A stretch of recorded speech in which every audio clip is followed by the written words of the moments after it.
Why hello there, it's me again, VGA, or VCR Riot if you're feeling kinky today. So, 2020 is here, and what better way to kick off the new decade than another Art Diary episode? This time around, Miyu Iruma takes the spotlight. Or should I say, flashback light. But we'll get back to that later. As you can probably tell from the thumbnail, it's gonna be a meme crossover with Pulp Fiction and Spy Kids 2. And, as you can tell from the video itself, I'm not using Paint Tool Sai anymore. Yep, I finally moved on to Clip Studio Paint. I still have a lot to learn, but I'm pretty happy that most of my experience with Sai actually transferred, so it only took me a couple of YouTube tutorials to get started. However, on the video editing side of things, making this episode pushed my computer to the absolute limit. It mostly has to do with my workflow rather than my computer specs. Admittedly, I don't know nearly as much about Adobe Premiere as I should, because most of my videos are fairly simple and don't require that much editing. So when I had to work with 8 hours of sped up desktop footage, plus some fancy moving graphics on top of it, my computer wasn't happy. Watching a preview at a quarter of the quality wasn't even possible without constant video stuttering. If anything, this is a big indication that I need to learn more about Premiere before I move on to more elaborate projects. But for now, I've been dumping most of my time into Clip Studio. Funny enough, it kind of reminds me of the Persona 5 discussion in the previous episode. I need to ration my time. I can't do everything, so I just pick and choose what I need when I need it. Which is good for me because I can use memes as an excuse to try out new things. Still working on coloring, so I need to pick a meme with a lot of color. I'm not great with hands, so let's draw something with hands. It does eat up a lot of time for me to look up stuff while I'm in the middle of drawing, but it pays off in the long run. I look forward to the day when I can just draw from memory and have confidence in doing so. I'll need to build up a visual library in my head, plus have muscle memory in my hands to really get good. Obviously, it would be a lot easier for me to go to an art school to get a formal education, but it would cost me some dosh, so for now, I want to see what I can learn for free. Besides, I heard Hope's Peak Academy's tuition fees are skyrocketing.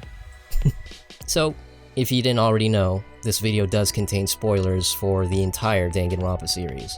If you want to avoid spoilers, just mute the video and play your favorite hardcore gangster rap in a separate tab. That's what I would do. So if you have to do that, do it now. Do it. I mean, the game came out in the previous decade, so if you were able to avoid spoilers, I gotta give you props. You must have avoided countless anime conventions, video game forums, and YouTube recommendations just to remain unsullied. I got into the series in 2017, and by that point, I already knew who the mastermind was, but I didn't know the motive, ending, or anything leading up to the ending. So it was still a wild roller coaster ride all the way through, especially V3, but again, we'll get into that later. One of the things that I thought was special about Junko, aside from her charisma and how much joy she had inflicting misery, is, well, she already won. Her plan to plunge the world into despair already happened and has been happening.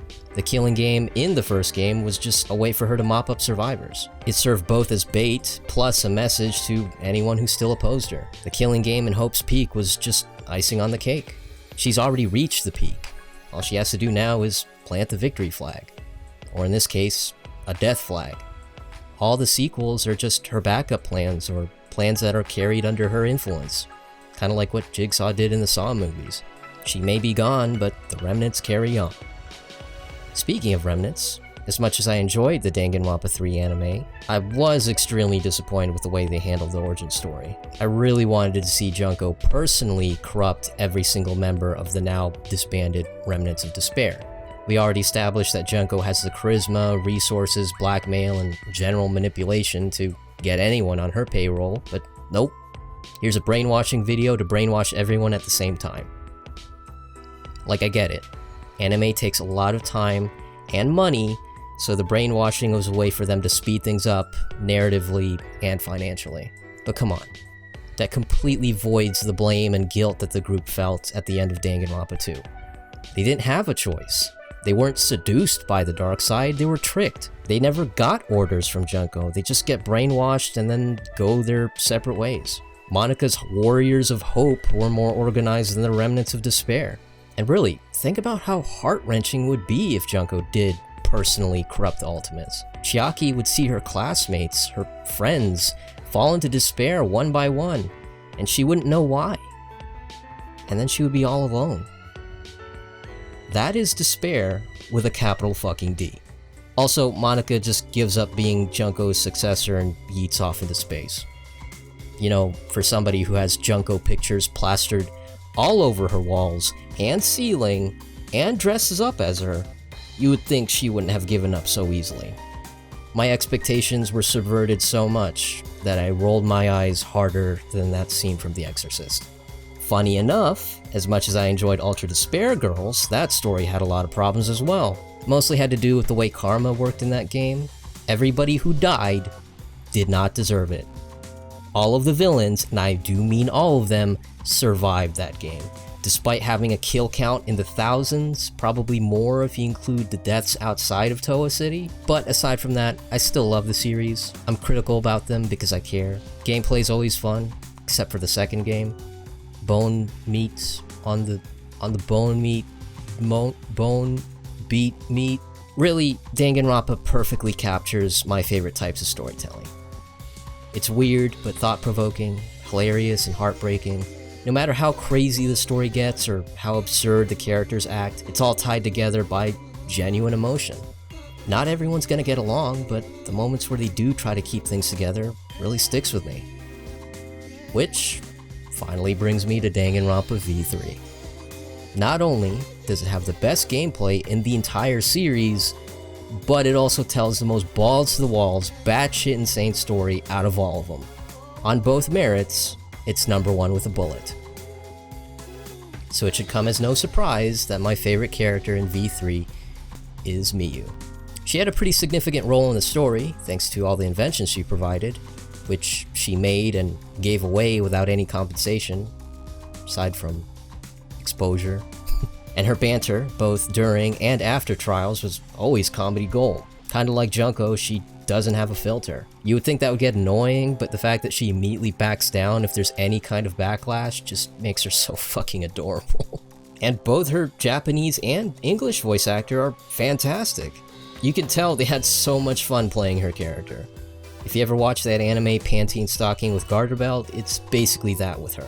She pretty much has every single fetish under the sun, and she's really open about it.